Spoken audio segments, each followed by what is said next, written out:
Some further diagnosis has been done on the drivetrain error, and it is reporting on the system to be the temperature sensor inside the range extender generator shorting to ground or 12 volts.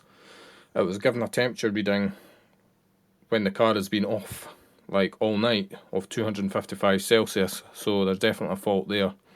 If it's not the temperature sensor inside the range extender generator, then it's probably something wrong with the wiring going to it, or the power control module for the range extender generator. And if it's that, then it's going to cost £500 to buy a new one, and then it's going to be an enormous job disassembling the back of the car to swap it out.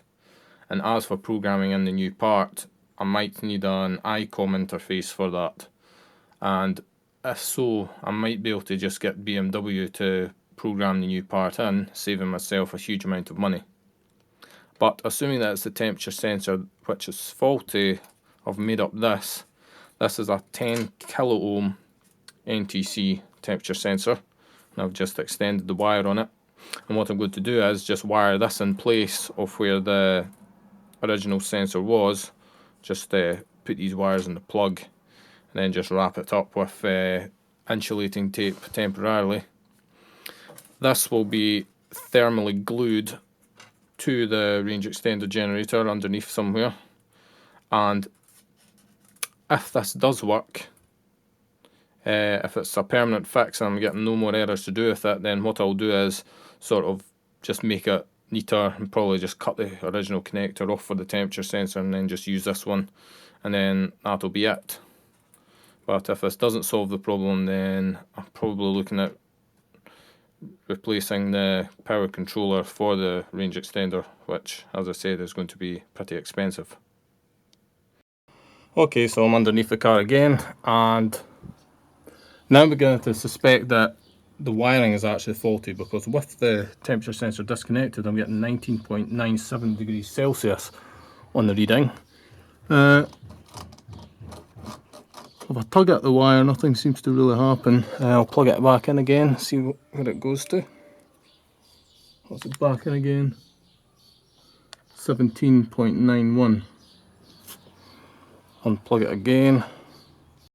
And with it disconnected again, we're getting minus 45 degrees Celsius. So I am now beginning to suspect that there might be nothing wrong with that sensor, and the problem lies actually somewhere else. Because when I tug at that wire, nothing changes. If I play about with the wire, it's just like it doesn't do anything. Don't want to tug at it too hard, which is quite strange. So my sensor is now attached. I'm probably just going to glue it just to the side there, but it's showing about 19.5 just now. If I put my hand on it, temperature climbs up as it should to about 28, 29 Celsius, about normal human body temperature, I'd say. So yeah, it seems to be showing normal readings. So basically what I'm going to do is maybe find somewhere out of the way of all the water and stuff that I could maybe tuck this and just run it for a few weeks like this and see if it fixes the problem.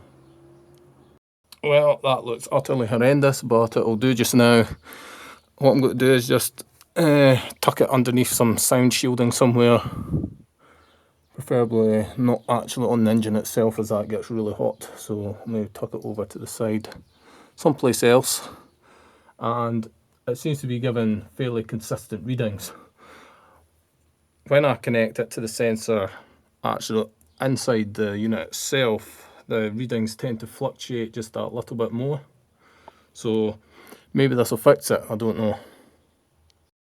So what I've done is applied some thermal compound to there, and I've just got a sound shielding clamp here, and basically what I'll do is I'll just stick the sensor in there and then press this on top carefully, not that tightly, then that should hold it in position.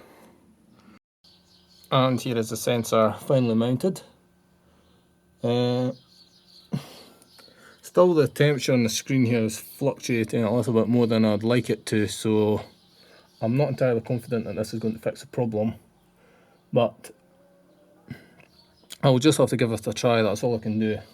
And if not, then it's a check of the wiring, and failing that, it's replacement of the range extender electrical machine electronics. All error memory has been cleared again. That's how it looks at present, so I'm just going to have to make do with that just now. Probably what I'll do is just put a piece of blue tack in there to try and keep dirt out of it, just in case that this mod hasn't actually solved the problem. I can always just put it back to how it was. So that's all good to go now. And if I was to actually replace the electrical machine electronics for the range extender, then pretty much all of this on the bottom has to come off. The back wheels have to come off, and the wheel arches inside have to come off. Also, the whole back bumper has to come off too, everything underneath here, so it's quite a job. There you go, on, Sean.